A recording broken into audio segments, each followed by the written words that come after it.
Tamil cinema நடிகர் தனுஷ் இவர் DNA சோதனைக்கு பயப்படுவதன் காரணம் என்ன? ஏன் டிஎன்ஏ சோதனைக்கு அனுமதிக்க மாட்டேன் என்கின்றார்? இந்த கேள்விகளுக்கான பதில் இதோ உங்களுக்காக. முதலில் தனுஷ் அவர்கள் நேரடியாக இதற்கான பதில்களை கூறவில்லை. தனுஷ் அவர்களுடைய வக்கீல் அவர்தான் அனைத்து கேள்விகளுக்கும் பதில் கூறி வருகின்றார். எப்பொழுது மருத்துவமனையில் கூட தனுஷ் அவர்களுடைய அங்க அடையாளங்கள் அளிக்கப்பட்டிருக்கலாம் என்றுதான் கூறப்பட்டிருக்கின்றது.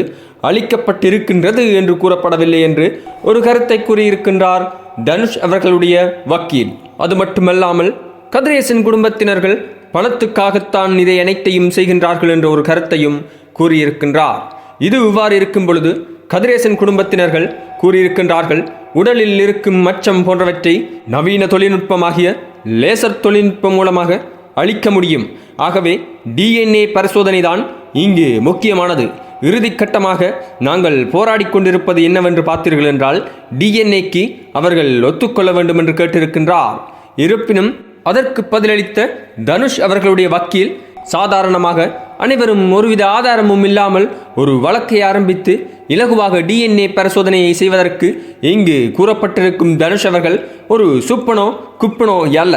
அவர் ஒரு பிரபலமான நடிகர். ஆகவே அதற்கான மரியாதை கொடுக்க வேண்டும். முதலில் இந்த வழக்குக்கு அவரை நீதிமன்றத்துக்கு அழைத்து உடல் அங்க அடையாளங்களை பரிசோதித்ததே மிகப்பெரிய தவறு. இருப்பினும் டிஎன்ஏ டெஸ்ட் வரை போக முடியாது எங்களால் என்று மறுத்திருக்கின்றார் தனுஷ் அவர்களுடைய வக்கீல்.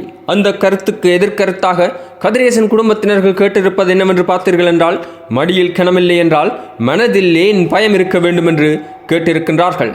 இந்த பிரச்சனை எங்கு போய் முடியும்? பொறுத்திருந்து பார்ப்போம். இதுபோன்ற தமிழ் சினிமா செய்திகள் மற்றும் சூடான சுவாரஸ்யமான அரசியல் செய்திகள் என்ற அனைத்தையும் ஒரு இடத்தில் பார்த்தும் கேட்டும் தெரிந்தும் மகள இந்த சேனலை சப்ஸ்கிரைப் செய்யவும். நன்றி, வணக்கம்.